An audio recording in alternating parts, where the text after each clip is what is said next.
शैतान है, हमें सुलाए रखेगा या फिर हमें प्रार्थना में नहीं बैठने देगा, लेकिन ये शैतान काम करेगा। सबसे पहले दूसरा काम है, जब हम दूसरा आलस हमारी ज़िंदगी के अंदर आता है कि दान देने में। दान देने से भी हमारी ज़िंदगी के अंदर क्या होता है कि हम परमेश्वर का कार्य नहीं कर सकते। तीसरा पॉइंट है उपवास करने में, हम आज नहीं तो हम कल करेंगे, अगले दिन कर लेंगे, उपवास उपवास करेंगे।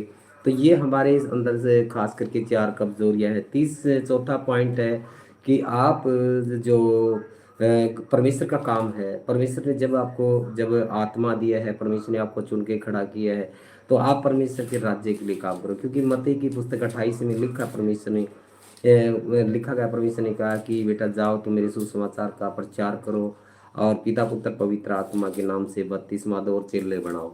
तो हमें खास करके हमें ध्यान रखना है कि ये चार सीक्रेट हमारी जिंदगी के अंदर है, यदि है मजबूती से तो आप प्रभु के राज्य के वारिस हैं। तो यही परमेश्वर का वचन हमें सिखाता है कि वचन संहिता 27 अध्याय और उसकी एक, क्योंकि परमेश्वर ने हमें कौन सी सामर्थ्य है। लेकिन याद रखिए, जब परमेश्वर ने आपको चुन के खड़ा किया है और परमेश्वर ने आपको भय की आत्मा ने दी है, आपको सामर्थ्य की आत्मा दी है, क्योंकि आप आलस न करें, आप प्रार्थना में मजबूती से खड़े हो और दान और उपवास में और प्रभु का जो भी काम है उस काम के आप मजबूती से खड़े हो, तभी आप परमेश्वर के राज्य के वारिस होंगे। यहाँ तक परमेश्वर का वचन संहिता 27 अध्याय और उसकी एक आयत में लिखा गया, यहाँ वचन के अंदर, यहोवा परमेश्वर मेरी ज्योति और मेरा उद्धार है। क्योंकि यहाँ लिखा गया है कि यहोवा परमेश्वर मेरी ज्योति है और मेरा उद्धार है, और मैं किससे डरूं? मैं किससे डरूं। यहोवा मेरे जीवन का दृढ़ गढ़ ठहरा है। क्योंकि परमेश्वर हमारा एक गढ़ है। मैं किसका भय खाऊं? मैं किसका भय खाऊं। सबसे बड़ा पॉइंट है कि हमें परमेश्वर एक सामर्थ की आत्मा दी है, लेकिन आपको आलस नहीं करना है, क्योंकि परमेश्वर आपको सामर्थ बहुत तेज दी है। तो यही परमेश्वर हम वचन को ध्यान से देखते हैं, रोमियो की पुस्तक जो उसकी 12 अध्याय, क्योंकि इसके अंदर क्या बताया परमेश्वर कि आपको कोई आलस नहीं करना है किसी प्रकार का भी, क्योंकि परमेश्वर ने आपको सामर्थ की आत्मा दी है, लेकिन आपको डर की आत्मा नहीं दी है, कि आपके अंदर कोई भी डर नहीं होना चाहिए। जब भी आप प्रार्थना करें, काफ़ी बार क्या होता है कि जब काफ़ी लोगों की शिकायत आती है, हम प्रार्थना करते हैं, शैतान आके खड़ा आ जाता है। लेकिन ये क्या है कि क्योंकि सबसे पहले आपके अंदर भय की आत्मा समाई हुई है, आप अपने निडर रहें, आप एक ताकतवर खड़े हो, तभी यहाँ परमेश्वर के वचन, जब रोमियो की पुस्तक 12 अध्याय उसकी 6 से 8 तक हम वचन को देखते हैं, यहाँ लिखा गया है, रोमियो की पुस्तक 6 अध्याय और उसकी 12 अध्याय उसकी 6 से 8 तक यहाँ लिखा गया है, जबकि उस अनुग्रह के अनुसार, जब आपको परमेश्वर ने अनुग्रह दिया है, हाँ, जो हमें दिया गया है, हाँ, हमें भिन्न भिन्न वरदान मिले हैं। जब आपको परमेश्वर ने आपको अलग अलग वरदान दिए हैं, आपको याद रखना है, परमेश्वर ने आपको वरदानों से भरा है। अपने आपको, किसी को चंगाई का वरदान है, किसी को अभिषेक देने का है, किसी को सेवा करने का है। ये आपके अंदर सबसे बड़ी आपको पहचान करनी है, अपने आप को आपको पहचानना है कि परमेश्वर ने मुझे कौन सी आत्मा दिया है, कौन सी दी है आपको। तब क्योंकि परमेश्वर हमें आलस करते हैं, लेकिन आलस सबसे बड़ी कमजोरी आपके अंदर है। प्रभु के काम के लिए उपवास करने में, प्रार्थना करने में, आज नहीं थोड़ी देर बाद में कर लेंगे, घंटे बाद में कर लेंगे, ये आपके अंदर एक आलस आता है। यहाँ लिखा गया परमेश्वर ने जो रोमी की पुस्तक में, और तो जिसको भविष्यवाणी का दान मिला हो, आपको याद रखना, जिसको परमेश्वर ने भविष्यवाणी का वरदान दिया है, वह विश्वास के परिमाण के अनुसार भविष्यवाणी करे। क्योंकि विश्वास से आप प्रार्थना करें और भविष्यवाणी करें, विश्वास से करें। और यदि सेवा करने का दान मिला हो, अब देखो, ये यदि सेवा करने का दान, आपको आलस नहीं करना है, क्योंकि परमेश्वर का वचन हमें आलस करने के लिए आज्ञा नहीं देता है। हमें प्रभु के आगे बढ़ते जाना है। जब भी आपको समय दिया जाए, जब परमेश्वर के दास को जहाँ भी आप मीटिंग किया जाए या कोई किसी प्रकार की आपकी जो मीटिंग हो, आपको बुलाया जाए, या कहीं आप कोई बीमार है, कोई दुखी है, कोई परेशान है, आपको याद रखना, आपको होना है। आज प्रभु का धन्यवाद कर, इतनी शैतान ने बहुत सी रुकावटें डाली, इतनी समस्या आई, लेकिन फिर भी परमेश्वर का दास हर एक जगह पहुंचा है। लेकिन याद रखें, लेकिन का आपको आलस नहीं करनी है। आलस हमारे सारे कार्य को बिगाड़ देता है। जब हम काम करते हैं, आपको बिजनेस पे जाते हैं, अपने अंदर आलस होगा तो हम आगे नहीं बढ़ सकते। यही प्रभु का वचन हमें सिखाता है, जब भविष्यवाणी का वरदान दिया तो आपको भविष्यवाणी करें, और तो सेवा में लगा रहे, जो सेवा में लगा रहे, यदि कोई सिखाने वाला हो यदि कोई सिखाने वाला हो तो सिखाने में लगा रहे। वो सिखाने के अंदर लगा रहे। आप जो जिसको परमेश्वर ने वरदान दिया, आपको जो भी कोई आपके अंदर वरदान है, जब आप परमेश्वर का दास आपको आज्ञा देता है या परमेश्वर आपको आज्ञा देता है आप किसी के घर में जाएं, आप कोई रोगी है या कोई बीमार है तो आप वहां पहुंचे, आप प्रार्थना करें। दूसरा, यहाँ परमेश्वर के जो वचन जो हमें सिखाता है कि बेटा जहाँ भी कोई समस्याएं हैं आप वहां जाके उसके लिए प्रार्थना करें। और यदि कोई प्रचार के लायक हमें जाके परमेश्वर का सुसमाचार का प्रचार करना है, हमें आलस नहीं करनी है। तभी लिखा यहाँ, जो उपदेशक हो जो उपदेश करता हो वह उपदेश देने में लगा रहे। वो उपदेश देने में लगा रहे। दान देने वाला उदारता से दे। अब देखो दान के बारे में, क्योंकि जब हम आगे बढ़ना चाहते हैं और आगे जब बढ़ना चाहते हैं, सबसे पहले हमारी जिंदगी में शैतान क्या करेगा, आपके अंदर आलस करेगा। जब हम दान करते हैं, याद रखें ये हमारा एक कर्म है और हमें दान करते रहना चाहिए। दान आपके क्या करता है कि बंधनों को तोड़ता है। आपके घर का जो श्राप होता है, आपके बाप दादाओं से कोई श्राप चलता आ रहा है, दान देने से आपके श्राप टूटते हैं, आपकी घर की ब्लेसिंग खुलती है। लेकिन सबसे पहला हम क्या करते हैं, आलस करते हैं कि हमें ऐसे दान इतना नहीं करना चाहिए। लेकिन याद रखो मेरे प्यारे अजीजों कि दान देने से बहुत कुछ होता है। आपके घर में कोई कमी नहीं रहे किसी प्रकार की भी, क्योंकि हम काफ़ी बार वचन के अंदर देखते हैं कि दान देने वाले जितने भी हैं, जो भविष्यद्वक्ता पैदा हुए हैं, अब्राहम के बारे में देखते हैं, लेकिन उनको परमेश्वर ने बहुत बड़ा ऊंचा उठा के पद दिया है। तो आपको भी परमेश्वर बहुत ऊंचा उठाना चाहता है। तभी हम एक सामरी स्त्री के बारे में देखते हैं, सामरी स्त्री की कहानी को देखते हैं। सामरी स्त्री जब कुएं के पास गई और जल भरने के लिए, क्या उसने आलस किया?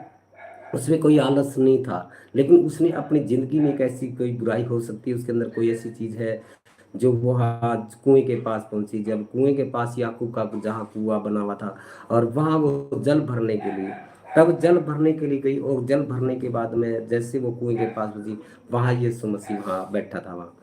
तब उसने प्रभु प्रभु ने उससे जल मांगा कि मुझे पीने के लिए जल दे। तब उसने कहा कि मैं तुझे जल नहीं दे सकती क्यों, आप बड़े घर के लोग हैं। लेकिन याद रखिए प्रभु ने कहा कि बेटा मैं तुझे जीवन का जल दूंगा तो तू कभी प्यासी नहीं होगी। क्योंकि सामरी स्त्री ने सुना था कि ऐसा कोई भविष्यद्वक्ता पैदा होगा और वो भविष्यवाणी करेगा और वो पूरी सृष्टि का उद्धार करता होगा। आपको याद रखनी है। और जैसे उसने सुना कि मैं तुझे जीवन का जल दूंगा, तब सामरी स्त्री ने प्रभु यीशु को बोला, क्या वही नहीं है जो हमने सुना था, हमारे बाप दादाओं से सुना था कि वो भविष्यद्वक्ता आएगा, वो तुम्हें बताएगा। तो जैसे उसने कहा कि प्रभु क्या वही है, तब प्रभु यीशु ने कहा हाँ वही है। तो याद रखिए तब सामरी स्त्री ने क्या किया कि प्रभु वो जीवन का जल मुझे जल्दी पिला दे कि मैं कभी प्यासी न हूं। क्योंकि वो सामरी स्त्री थी। सामरी स्त्री जगह जगह गई। आज हमारी बहुत सी समस्याएं हैं कि हम जगह जगह जाते हैं, कभी किधर गए, कभी किधर गए, कभी किधर गए। लेकिन आपका मेरे बच्चों याद रखिए, आप कहीं भी जाएं, लेकिन जहां परमेश्वर के साथ आप जुड़े हुए हो, आपको याद रखनी है आपका उद्धार वहीं से होगा। आप कहीं बाहर जाओगे आपका उद्धार नहीं है, कहीं भी नहीं होगा। क्योंकि जहाँ से परमेश्वर आपको बीज मिला है, जहाँ से आपको शिक्षाएं मिली है, जहाँ से एक पेड़ पौधे को उगाया गया है, आपको के जो आपके सामने पौधा है, पौधा जब लगाया गया है, आप देखो कितनी इसकी रक्षा करनी पड़ती है इस पौधे की, जब ये फल लेकर आता है। एक दास कितनी आपके ऊपर अपनी उम्मीदें डाल के बैठा है, कितनी आपकी जो सेवा के ऊपर आपको ऊंचा देखना चाहता है। कोई दास ऐसा नहीं है कि आपको नीचा देखना चाहता है। वो दास चाहता है कि मेरे बच्चे हैं वे बहुत ऊंचे उठे। लेकिन जब यहाँ सामरी स्त्री है, वो जगह जगह भटक रही है, लेकिन उसका उद्धार कहीं नहीं हुआ। आज वही हमारी जिंदगी के अंदर एक शैतान है, वो जिंदगी के अंदर आता है, आपको कहाँ कहाँ लेके घूम रहा है। वो कभी इधर लेके जाएगा, यहाँ अभिषेक होगा, यहाँ यीशु होगा, यहाँ ये हो यीशु होगा, क्योंकि आप खोजते रह जाओगे। क्योंकि यहाँ लिखा गया है, आज जो मुझे लाइव देख रहा है, चाहे दास हो, चाहे बेटी हो, चाहे विश्वासी हो, जो मुझे लाइव देख रहा है, आप जहाँ से जुड़े हैं वहाँ से जुड़े रहे। आप काफ़ी बारी समस्याएं देखते हैं हमारी ज़िंदगी के अंदर, क्यों नहीं आगे बढ़ रहे? क्योंकि वहाँ जानता है दास भी आपको दास को भी पहचान है, क्योंकि परमेश्वर का आत्मा उसमें काम करता है। तो इसी तरह हमें कहीं भी भटकने की जरूरत नहीं है, हमें परमेश्वर की आज्ञा के ऊपर चलना है। जहाँ से हमें पता नहीं था यीशु के बारे में, और जिस दास ने मेहनत किया है और मेहनत कर करके आपके लिए प्रार्थना कर करके घुटने टेक टेक के प्रार्थना में मांगा है, लेकिन परमेश्वर ने रास्ता खोला, फिर भी आप कहाँ घूम रहे हो, आप कहाँ क्या ढूंढ रहे हो? आप जब यीशु आपको मिला तो आपका एक तो विश्वास नहीं है, जब यीशु आपको पहले मिल चुका है तब आप कहाँ ढूंढ रहे हो? अब अभिषेक को ढूंढ रहे हैं, वहाँ अभिषेक मिल जाएगा, वहाँ मिल जाएगा।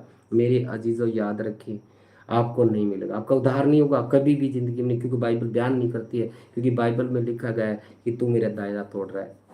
हमें परमेश्वर का दायरे को नहीं तोड़ना है, हमें उसके वचन के अंदर चलना है जैसे परमेश्वर ने हमें आज्ञा दी है। यहाँ प्रभु का वचन में लिखा गया है सामरी स्त्री के बारे में। हम क्यों नहीं पढ़ते बाइबल? बाइबल क्या बयान करती है, क्या लिखा है परमेश्वर ने कि वो कहाँ गई जब प्रभु यीशु ने उससे कहा कि तेरे पति को लेकर आ। उसने कहा मेरा पति तो है नहीं। प्रभु ने कहा बेटा तू 5 पति कर, उसकी छठा वो तेरा नहीं है। लेकिन याद रखें छठा क्यों नहीं कहा परमेश्वर ने? क्योंकि उसके अंदर वो लत थी, क्योंकि उसके अंदर एक दुष्ट आत्मा थी, क्योंकि वह दुष्ट आत्मा उसको कदे कहीं लेके जा रही थी, कदे कहीं लेके जा रही थी। क्योंकि शैतान चाहता नहीं है कि आप आगे बढ़े, शैतान आपको जिंदगी में वो लेके घूम रहा है आपको। मैं काफ़ी बार दासों को देख रहा हूँ, वे कदे कहीं भाग रहे हैं, कोई कहीं भाग रहा है, लेकिन उनका उद्धार नहीं हो सकता, कहीं भी वो नहीं हो सकता, क्योंकि बाइबल बयान नहीं करती, क्योंकि बाइबल के अंदर लिखी हुई बातें हैं। तभी लिखा है परमेश्वर ने सामरी स्त्री का वो नहीं है, तब उसने समझ लिया, उसने पहचान लिया कि यही भविष्य दग्धता है जिसने मेरी जो बातें उसने बताई है। यही प्रभु के वचन को हम देखते हैं लिखा गया है। तभी सामरी स्त्री ने सबसे पहले क्या किया कि उसके अंदर जो अंधकार था वो चला गया। कौन सा अंधकार था? क्योंकि कुएं के ऊपर क्या लेके आई थी वो एक घड़ा लेके आई थी, और घड़ा उसी वक्त उसने कहाँ छोड़ दिया? वहां उस कुएं के ऊपर छोड़ दिया। और कहाँ गई? वो सामरिया में गई। तो आज कौन सा घड़ा था उसके पास? क्योंकि वो एक पाप का घड़ा भरा हुआ था, और आज वही शैतान आपके अंदर लेके घूम रहा है। वो घड़ा आपके ऊपर पास पड़ा हो, क्योंकि इस घड़े को लेके घूम रहे हो आप। आपको याद रखना है, जैसे ही उसने वहां उस घड़े को छोड़ा और छोड़कर कहाँ चली गई? वो सामरिया में जाके उसने प्रचार किया कि जो आपने सुना था वही भविष्य दग्धता पैदा हो चुका है, वो सृष्टि पे आ चुका है, वो इस धरती पे है। आपको याद रखने हैं, यही परमेश्वर का वचन सिखाता है। उसने वो घड़ा को छोड़ दिया। आज जहां आप भटक रहे हो, आप भटके मत, क्योंकि आने वाला समय है, ये 25 है, बहुत सी समस्याएं हैं। अभी कभी दासों के ऊपर हम देख रहे हैं, इतने आरोप लगे हुए हैं।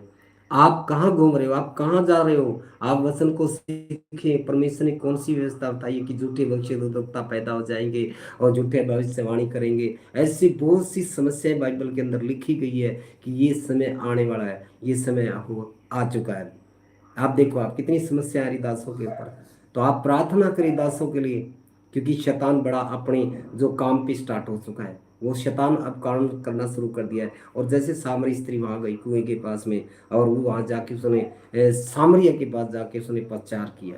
तो यही परमेश्वर के वचन को हम देखते ध्यान से, जब पौलुस के बारे में देखते हैं और सिलास के बारे में देखते हैं, जब उनके पास वो जब एक बंदी गृह में थे, पड़े थे, और वहाँ वहाँ उनका पहरेदार किसको ठहराया था? राजा ने, जो दरोगा को एक पहरेदार ठहरा दिया था।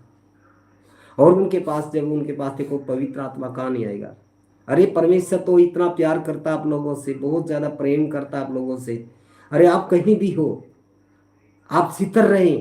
पौलुस को, सिलास को देखो आप, इसको ध्यान से, वे परमेश्वर के दायरे में रहे हुए, और दायरे में रहकर जब उनको बंदी गृह में डाला, उनके ऊपर इतना बड़ा सताव आया।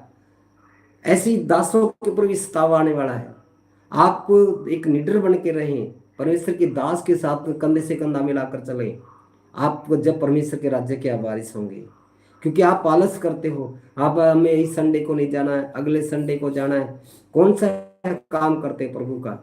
क्योंकि जो शैतान है उसने आपको आलस करके बैठा हो कि हमें इस संडे को नहीं है, अगले संडे को जाना है। अरे इस संडे को आपको जो भोजन मिलना था, जो खुराक वचन की मिलनी थी, वो तो आपकी छूट गई है। एक एक दिन मेरे बच्चों याद रखे, जो मुझे लाइव देख रहा है, एक एक दिन आपकी जिंदगी का जा रहा है, वो आपका कम होता जा रहा है वो। लेकिन याद रखें, 6 दिन आप प्रभु का अपने घर पे काम करें, 7वें दिन आप प्रभु के भवन में पहुंचे। तभी यहाँ प्रभु का वचन को हम देखते हैं, यहाँ लिखा प्रेरितों के काम में लिखा 16 अध्याय और उसकी 25 से देखो, मैं 31 तक वचन को देखता हूँ। प्रेरितों के काम और उसकी आयत में देखेंगे, प्रेरितों का काम 25 अध्याय 16 अध्याय और उसकी 25 से 31 तक वचन को देखूंगा मैं। यहाँ लिखा गया है, और लिखा गया यहाँ, और आधी रात के लगभग पौलुस और अब सिलास देखिएगा, प्रार्थना करते हुए अब यहाँ देखिएगा, आधी रात को 12 बजे शैतान कब बीज बोता है हमारी जिंदगी के अंदर, वो रात को बीज बोएगा। और बाद में बीज बोएगा कब? कब हम आलस करके सोए हुए हैं। आपको आलस नहीं करनी है, आपको प्रार्थना करनी, चाहे 12 बज रहे हो, चाहे 1 बजा हुआ, चाहे 2 बजा हुआ है, आपको प्रार्थना करनी है तो करनी है। आप रात को काम कर रहे हैं तो आप प्रार्थना करें। आप प्रार्थना करेंगे तो परमेश्वर बहुत बड़ी ब्लेसिंग देने जा रहा है। क्योंकि रात को शैतान क्या करता है? नकली बीज बो देता है। आप सोए हुए हैं तो शैतान आपकी जिंदगी में आता है, वो नकली बीज बो के चला जाता है।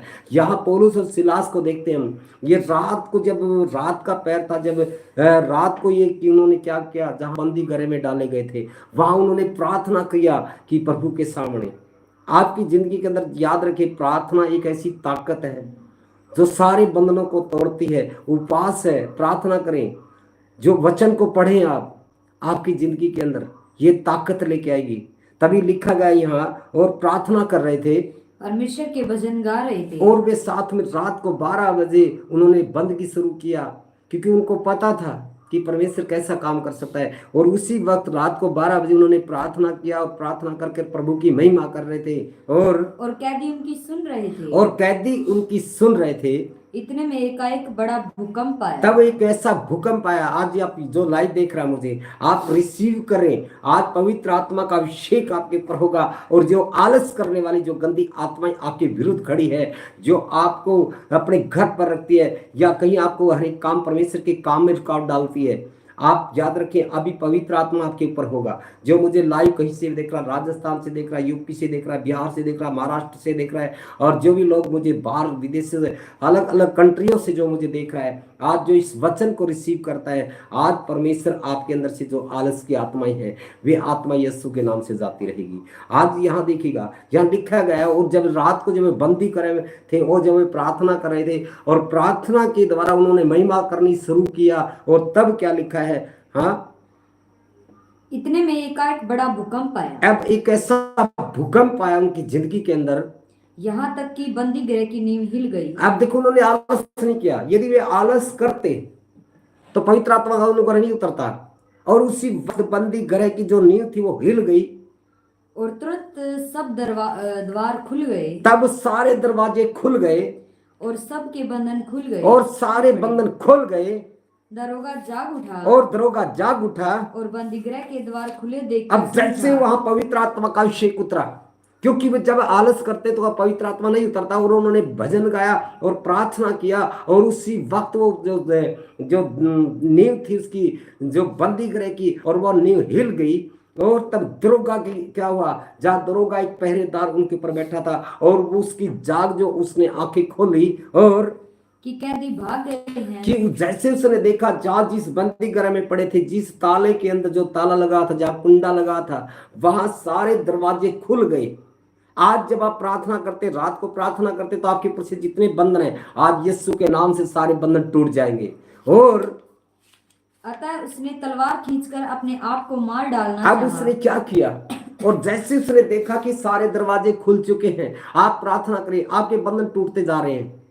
आज बंद दरवाजे आपके जो बिजनेस के ऊपर है, या किसी प्रकार के शैतान ने आपके ऊपर रुकावट डाल के बैठा है, आज सारे बंद दरवाजे खुल जाएंगे। आज से जिसके घर में ब्लेसिंग नहीं आ रही है, या किसी काम में रुकावट है, आपके घर में रुकावट है, घर बनने में रुकावट है, या कोई किसी प्रकार का जो आपकी जॉब में रुकावट है, आज प्रभु यीशु आज के आपकी सारी जो रुकावटें हैं उसको दूर करने जा रहा है। जो बंद दरवाजे में खोलने जा रहा है। यहां लिखा है, और उसी वक्त सारे दरवाजे खुल गए, और दरोगा ने क्या किया कि कैदी भाग गए, और उसी वक्त उसने अपनी तलवार को निकाला, और परंतु पौलुस ने उनसे सबसे पुकार कर कहा, और वो अपने आप को घात करने लगा। क्यों? क्योंकि उसको देखना था कि राजा मुझे क्या बोलेगा, क्या जवाब दूंगा। तभी उसी वक्त क्या हुआ, पौलुस ने आवाज लगाया, और अपने आप को कुछ हानि न पहुंचा। अब उसने आवाज लगाई कि हे दरोगा, हे दरोगा, अपने आप को घात मत कर, क्योंकि हम सब यही हैं। हम सब यही हैं।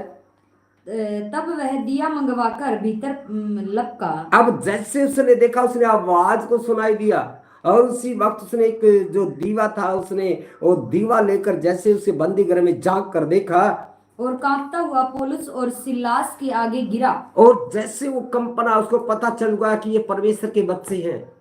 आज याद रखें, शैतान आपका कुछ नहीं बिगाड़ सकता है। और जैसे वो कांपता हुआ गया और उसको जाके पौलुस और सिलास को उसने दंडवत किया और उन्हें बाहर लाकर कहा, तब उनको बाहर लेकर आया, हे सज्जनों, हे सज्जनों, उद्धार पाने के लिए मैं क्या करूं? हालेलुया। हालेलुया। उसने कहा कि मैं उद्धार कैसे पा सकता हूँ। उनके जाओ को जाकर उनके पांव को छुआ कि हे सज्जनों, मैं उद्धार कैसे पा सकता हूँ, मुक्ति मुझे कैसे मिलेगी, क्योंकि मैं जान चुका, मैं पहचान चुका हूँ कि आप परमेश्वर के बंदे हो, आप परमेश्वर के बच्चे हो। तब लिखा है कि मैं कैसे उद्धार पा सकता हूँ। उन्होंने कहा, तब उसने कहा, प्रभु यीशु मसीह पर विश्वास कर। हालेलुया। हालेलुया। क्या उसने क्या लिखा कि तू प्रभु यीशु के पर विश्वास कर तो तू और तेरा घराना उद्धार पाएगा। आमीन। आमीन। प्रभु यीशु के पर विश्वास कर, तू और तेरा घराना सारा उद्धार पाएगा, एक विश्वास के कारण। जब दरोगा को कहा कि दरोगा साहब, दरोगा जी, आप प्रभु यीशु के पर विश्वास करें और तू और तेरा घराना सारा उद्धार पाएगा। तो याद रखें, यहां आपको आलस नहीं करना है। और दरोगा ने भी आलस नहीं किया। और उसी वक्त जैसे उसने पौलुस की आवाज को सुना और जैसे अंदर गया, झांक कर देखा तो वहां दोनों के दोनों बैठे और प्रभु की महिमा करते हैं। वे भजन गा रहे हैं, प्रार्थना कर रहे हैं। और उसी वक्त उसके पांव को छुआ, कहा कि मेरा उद्धार कैसे होगा। उसने कहा, यीशु मसीह के ऊपर विश्वास कर, तू और तेरा घराना बचाया जाएगा। आज हमें सबसे बड़ी ताकत चाहिए, आपका उद्धार कैसे होगा? विश्वास से, प्रार्थना करने से, प्रभु का काम करने से, दान देने से। इससे क्या होगा? हमारे घर की सारी ब्लेसिंग खुल जाती है। तो याद रखें, अपनी जिंदगी के अंदर कोई भी आलस नहीं करें। यदि प्रभु आपको कहीं आज्ञा देता है तो आप प्रभु के काम करें, प्रभु की सेवा में हाथ बढ़ाएं, क्योंकि सेवा में बहुत जरूरी है। यदि आज थोड़ी समस्या आई, लेकिन इतनी दिक्कत आ चुकी थी, लेकिन प्रभु का धन्यवाद करता हूँ, फिर भी मैं जाके प्रभु की सेवा किया। लेकिन इतनी समस्या आ चुकी थी। लेकिन याद रखें, शैतान चाहता नहीं है कि आप प्रभु की सेवा करें, प्रभु का काम करें, लेकिन हमें प्रभु का काम करना बहुत जरूरी है। तो आइए हम अपने आंखों को बंद रखेंगे और परमेश्वर की हजूरी में जाएंगे। आज याद रखें कि आपको आलस नहीं करना है, क्योंकि आलस आपको कमजोर करता है। अपने काम के लिए कहीं भी आपको काम पे जाना है या कहीं काम करना, कोई भी बिजनेस करना है, तो आप अपने काम के परफॉर्म से कर्म करना बहुत जरूरी है आपको। तो परमेश्वर आपको इस वचन के द्वारा बहुत बड़ी आशीष और बरकत दे। आमीन, आमीन। आइए अपने आंखों को बंद रखें, हम प्रार्थना में जाएंगे। Hallelujah, hallelujah, hallelujah, hallelujah, hallelujah.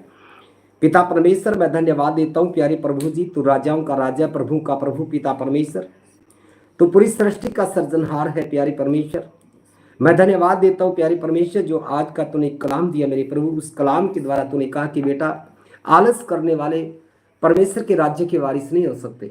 प्यारे प्रभु, मैं धन्यवाद देता हूँ प्रभु जी, आज जितने लोग मुझे लाइव देख रहे हैं प्रभु जी, मैं सब के लिए प्रार्थना करता हूँ, दुआ मांगता मेरे प्रभु जी। आज से मेरी खुदा जो भी आलस करने वाली जो गंदी आत्मा है, मैं इसी वक्त इस गंदी आत्माओं को हुक्म देता हूँ यीशु नासरी के नाम से, कि हर एक गंदी आत्माएं इसी बात के घर से, परिवार से, बच्चों से, इसी बात वो छोड़कर चली जाए। प्यारे प्रभु, जितने लोग मुझे लाइव देख रहे, चाहे वे हरियाणा से हो, राजस्थान से, यूपी से हो, महाराष्ट्र से हो मेरे प्रभु जी, और जहां से मुझे देख रहा है, जो अलग अलग कंट्रियों से मुझे देखता है, मैं सबके लिए प्रार्थना करता मेरे प्रभु जी, इसी बात आकाश के झरोखे खुल जाए और बड़ी ब्लेसिंग तेरे बच्चों के ऊपर आ जाए मेरी खुदा। हर एक जितनी बीमारियां हैं, हर एक, कोई गांठ है, रसोलिया है, पथरी है, बावसी है, जितनी भी गिल्टी का रोग है मेरी खुदा, अब जो भी कोई इनके ऊपर कोई श्राप है, आज से सारे श्राप यीशु के नाम से टूट जाए, यीशु के नाम से टूट जाए। और इसी बात तेरा अभिषेक छू इनको मेरी खुदा, जैसे पौलुस और सिलास से मेरी खुदा जो बंधन में पड़े थे मेरे प्रभु, आज मेरी खुदा जितने लोग मुझे लाइव देख रहे हैं, जहां जोशी जिस कंट्री से मुझे देख रहा है, आज पिता परमेश्वर इसी वक्त मेरी खुदा तेरी सामर्थ्य को छुए मेरे प्रभु जी। आज जो इनके ऊपर बंधन है, आज मैं यीशु के नाम से हर एक बंधन यीशु के नाम से सिवा टूट जाए। और जो भी शैतान के बंधन है, हर एक काला जादू है, जितनी भी शैतान की आत्मा है मेरी खुदा, आज यीशु के नाम से वो नष्ट हो जाए। और इसी वक्त तेरे बच्चे चंगे हो जाए। पवित्र आत्मा मैं धन्यवाद देता हूँ। और पिता परमेश्वर इसी वक्त रहम कर मेरे प्रभु जी। आज मैं प्रार्थना करने जा रहा प्रभु जी, मैं तेरे दासों के लिए प्रार्थना करता प्रभु जी, जो पिता परमेश्वर जगह जगह इतनी जो चकड़े चलते मेरे प्रभु, मैं उसको तेरे हाथ में सौंपता प्रभु जी। तू राजकुमार है शांति का मेरे प्रभु, और जो तेरे दासों के पर पिता परमेश्वर जो आरोप लगे मेरे प्रभु जी, मैं उसको भी तेरे हाथों में सौंपता प्रभु जी। उनका अच्छा बुद्धि दे, अच्छा ज्ञान दे, समझ दे मेरे प्रभु, क्योंकि समय निकट है मेरे प्रभु।